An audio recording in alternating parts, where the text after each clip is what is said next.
बिस्मिल्लाहिर्रहमानिर्रहीम। Biology MCQ series first chapter में खुशामदीद।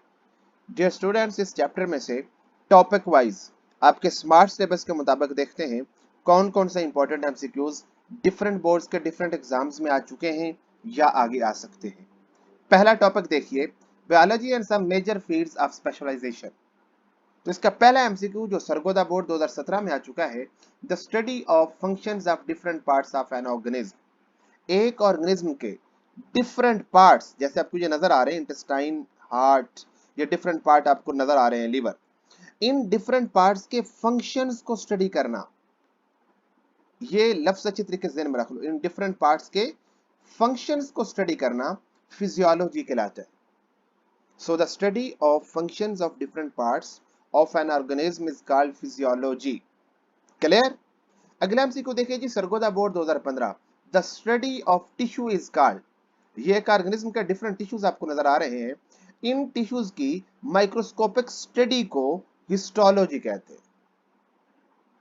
Clear? एक बात इंपॉर्टेंट आपको बताता चलूं कि ये जो डेफिनेशंस मैं दे रहा हूं, ये डेफिनेशंस आपकी ब्रांचेस ऑफ बायोलॉजी में नहीं है, वहां पर और डेफिनेशन है। ये एक्चुअली पहले पेज के आखिरी पैराग्राफ में कुछ टर्मिनोलॉजीज इस्तेमाल की गई हैं, अमूमन बच्चे उनको स्किप कर देते हैं। तो ये डिफरेंट टर्म्स अच्छे तरीके से ज़हन में रख लो, ये अमूमन एमसीक्यूज में पूछी जाती है या बाज़ औक़ात शॉर्ट क्वेश्चन आ जाता है। तो इन टर्म्स को, इन डेफिनेशंस को अच्छे तरीके से ज़हन में रख लो।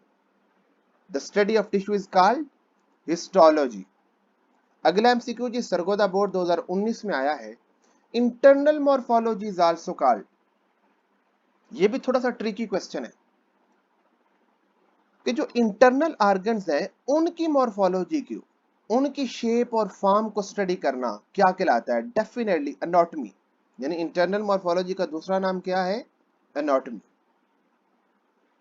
इसी तरीके से गुजरांवाला बोर्ड 2014 में क्वेश्चन आया है, embryology is the study of, definitely development. आपका ऑप्शन बी दुरुस्त होगा। किस तरीके से एम्ब्रियो डेवलप होता है, एक जाइगोट से मुकम्मल अडल्ट बनता है, इस स्टडी को एम्ब्रियोलॉजी कहते हैं। और इसमें बेसिकली हम किसको स्टडी कर रहे होते हैं? उस एम्ब्रियो की डेवलपमेंट को स्टडी कर रहे होते हैं। अगला एमसीक्यू जी गुजरांवाला बोर्ड 2014 और 2015 में आ चुका है, the study of distribution of animals in nature is called. ये भी बड़ा ट्रिकी सा क्वेश्चन है और ये भी ब्रांचेस ऑफ बायोलॉजी में नहीं दिया गया। ये देखो कि इस रुए जमीन पर या नेचर में डिफरेंट ऑर्गेनिजम्स की जो डिस्ट्रीब्यूशन है, डिफरेंट एनिमल्स की जो डिस्ट्रीब्यूशन, उसे क्या कहते हैं? अमूमन बच्चे वाइल्ड लाइफ और बायोडाइवर्सिटी में कंफ्यूज हो जाते हैं। सो एनिमल्स की डिस्ट्रीब्यूशन को स्टडी करना जूजियोग्राफी कहलाता है। आपका ऑप्शन बी डी दुरुस्त है। Zoogeography is the study of distribution of animals in nature. अगला एमसीक्यू देखिए जी, लाहौर बोर्ड 2016 में आया है, study of parasite is called parasitology. ये तकरीबन सारे बच्चों को क्लियर है। अगला एमसीक्यू देखिए, ये भी 3 मरतबा बोर्ड के एग्जाम में आ चुका है, the branch of biology which deals with the study of ancestral history of living organism is called। कि एक लिविंग ऑर्गेनिज्म की एंसेस्ट्रल हिस्ट्री को स्टडी करना। जब एंसेस्टर की बात आती है ना, तो बच्चे काफी सारे हेरिडिटी या जेनेटिक्स में कंफ्यूज हो जाते हैं, तो यहाँ पे ये कंफ्यूज नहीं होना। एक ऑर्गेनिज्म की मुकम्मल एंसेस्ट्रल हिस्ट्री देखना, वो के किस तरीके से इस फॉर्म में इवॉल्व हुआ है, उसकी पूरी एंसेस्ट्रल हिस्ट्री को स्टडी करना, ये एवोल्यूशन कहलाता है। एवोल्यूशन में एक्चुअली हम एक ऑर्गेनिज्म की मुकम्मल एंसेस्ट्रल हिस्ट्री को स्टडी करते हैं। सो ऑप्शन सी दुरुस्त हुआ। ओके मेरे बेटे। अगला एमसीक्यू जी गुजरांवाला बोर्ड 2018 में आया है, the study of social behaviour of human. Human के सोशल बिहेवियर को यकीनन सोशल बायोलॉजी में स्टडी किया जाता है। ऑप्शन बी दुरुस्त हुआ। अगला एमसीक्यू देखिए, डीजी खान बोर्ड 2018 में आया है, the branch of biology which deals with the study of environmental relations of organisms। कि ऑर्गेनिज्म का एनवायरमेंटल रिलेशन स्टडी करना। आपने ब्रांचेस ऑफ बायोलॉजी में तो एनवायरमेंटल बायोलॉजी पढ़ी है, तो इसी को इकोलॉजी भी कहते हैं। तो ऑर्गेनिज्म्स के एनवायरमेंटल रिलेशंस को जिस ब्रांच में स्टडी किया जाता है उसे इकोलॉजी कहते हैं। ऑप्शन ए दुरुस्त हुआ। अगला एमसीक्यू देखिए, आजाद जम्मू कश्मीर बोर्ड 2015 में आया है, the study of microorganisms includes bacteria, viruses, protozoans, microscopic algae and fungi is called microbiology. Option सी दुरुस्त हुआ।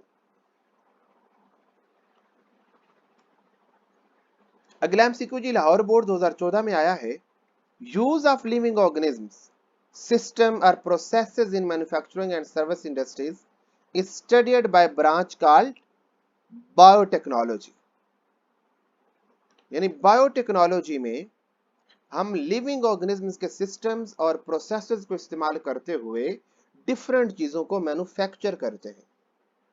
क्लियर मेरे बेटे? तो ये इंपॉर्टेंट एमसीक्यूज गौर से देख लें। आगे अगला टॉपिक आपके स्मार्ट सिलेबस के मुताबिक है बायोलॉजिकल मेथड। इसमें से देखते हैं कौन कौन से इंपॉर्टेंट एमसीक्यूज डिफरेंट बोर्ड्स के डिफरेंट एग्जाम्स में आ चुके हैं या आ सकते हैं। ये देखें जी, क्वेश्चन कितनी मर्तबा बोर्ड के एग्जाम में आ चुका है? 5 मर्तबा। The tentative explanation of observation, कि ऑब्जर्वेशन की जो टेंटेटिव एक्सप्लेनेशन होती है उसे क्या बोलते हैं? ला, थ्योरी, हाइपोथेसिस, डिडक्शन, उसे हाइपोथेसिस कहते हैं। यानी जो मफरूजा कायम होता है ना, किसी चीज को ऑब्जर्व करके उसके बारे में जो हम एक आर्जी स्टेटमेंट जारी करते हैं, जो हम एक मफरूजा बना लेते हैं, उसे हाइपोथेसिस कहते हैं। क्लियर? अगला एमसीक्यू देखिए जी, which observation is more accurate? Qualitative, quantitative, visual, none of this. Qualitative observation कहते हैं कि जब हम किसी चीज की क्वालिटी को ऑब्जर्व कर रहे हैं, उसकी किसी खसूसियत को ऑब्जर्व कर रहे हैं। क्वांटिटेटिव ऑब्जर्वेशन में हम किसी चीज की क्वांटिटी को ऑब्जर्व कर रहे हैं, उसकी तादाद और मिकदार को ऑब्जर्व कर रहे होते हैं। और इन दोनों में करेक्ट कौन है, मोर एक्यूरेट कौन है? तो मोर एक्यूरेट इन दोनों में क्वांटिटेटिव ऑब्जर्वेशन है। Option b. यानी एक चीज मैं देखता हूं कि वो ब्राउन है, ये मैं उसकी क्वालिटी देख रहा हूं, तो उसमें मे भी मैं इतना एक्यूरेट ना हूं कि वो लाइट ब्राउन है, डार्क ब्राउन है। अगर मैं एक चीज की क्वांटिटी देख रहा हूं कि वहां पर 4 लोग खड़े हैं, तो ये मैं क्वांटिटी देख रहा हूं, तो इसके बारे में मैं क्लियर हूं कि वो 4 ही लोग हैं। तो क्वांटिटी क्वालिटेटिव की निस्बत ज्यादा एक्यूरेट होती है। ओके मेरे बेटे? अगला एमसीक्यू देखिए जी, 2 मर्तबा बोर्ड के एग्जाम में आ चुका है, the reasoning that moves from general to specific. आपको अच्छी तरीके से इल्म है कि deductive reasoning is a reasoning in which hypothesis is formulated by moving from general to specific. Clear? अगला एमसीक्यूज जी, देखो उसी को उन्होंने किस तरीके से दूसरे अंदाज में पूछा है। In deductive reasoning we move from, देखो यहां पे वो पूछ रहे हैं कि the reasoning in which we move from general to specific, उसे कहते क्या है? डिडक्टिव। आगे वो पूछ रहे हैं कि डिडक्टिव में हम मूव कहां से कहां तक करते हैं, यानी फ्रॉम स्पेसिफिक टू जनरल और जनरल टू स्पेसिफिक और जनरल टू जनरल। तो हमने पीछे देखा कि डिडक्टिव रीजनिंग में जनरल टू स्पेसिफिक मूव करते हैं, यानी पहले हम जनरल असम्पशंस बनाते हैं, फिर उनकी बुनियाद पर हम एक स्पेसिफिक असम्पशन बनाते हैं। क्लियर?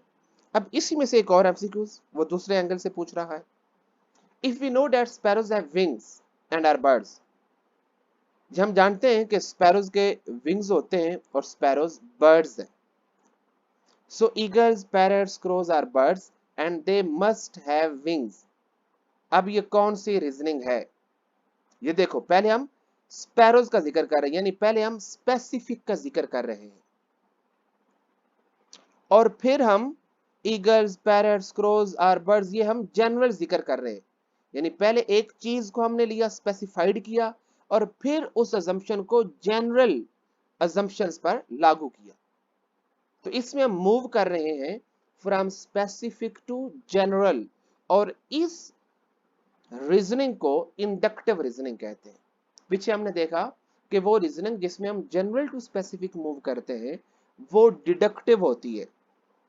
यहां पे हम स्पेसिफिक टू जनरल मूव कर रहे हैं, तो ये इंडक्टिव रीजनिंग है। ओके मेरे बेटे? अगला एमसीक्यू देखते हैं, Hardy-Weinberg theorem is an example of. आपको पता है कि हार्डी-वीनबर्ग थ्योरम, जिसे हार्डी-वीनबर्ग लॉ भी कहते हैं, ये साइंटिफिक लॉ की एग्जांपल है। जैसे मैंडल्स लॉज ऑफ इनहेरिटेंस है, इसी तरीके से ये भी साइंटिफिक लॉ है। ओके, अगला टॉपिक है जी बायोलॉजी एंड सबसेज ऑफ मैनकाइंड। ये आखिरी टॉपिक है आपके चैप्टर का। तो इसमें से देखते हैं कौन कौन से इंपॉर्टेंट एमसीक्यूज आ सकते हैं। मुल्तान बोर्ड 2017 में ये एमसीक्यू आया है, an aphid that attacks walnut tree is being controlled biologically by। आपको सबको इल्म है कि बायोलॉजिकल कंट्रोल में एफिड को वेस्प के जरिए कंट्रोल किया जाता है। अगला एमसीक्यू देखिए जी, which of the following are being used as biopesticides. Bacteria are used as biopesticides, option सी दुरुस्त हुआ। अगला एमसीक्यू जी, साहिवाल बोर्ड 2015 में आया है जी, pasteurization is widely used for preservation of milk products. ये भी सबको पता है कि मिल्क और मिल्क प्रोडक्ट्स को जिस मेथड के जरिए प्रिजर्व किया जाता है उसे पास्चराइजेशन कहते हैं। इसी क्वेश्चन को वो दूसरे एंगल से भी पूछ सकता है, जैसा कि भावलपुर बोर्ड 2014 और लाहौर बोर्ड 2013 में पूछा गया था, milk and milk products are preserved by definitely pasteurisation. आपका ऑप्शन डी दुरुस्त हो। तो इन दोनों एमसीक्यूज को अच्छे तरीके से जहन में रख लें। तो यहां तक ये चैप्टर खत्म हुआ। इंशाल्लाह हम अगले सारे चैप्टर के आपके स्मार्ट सिलेबस के मुताबिक एमसीक्यूज कवर करेंगे। तब तक अपना बहुत सारा ख्याल रखें। अल्लाह ताला आपको ढेरों कामयाबियों से नवाजे। अल्लाह हाफिज।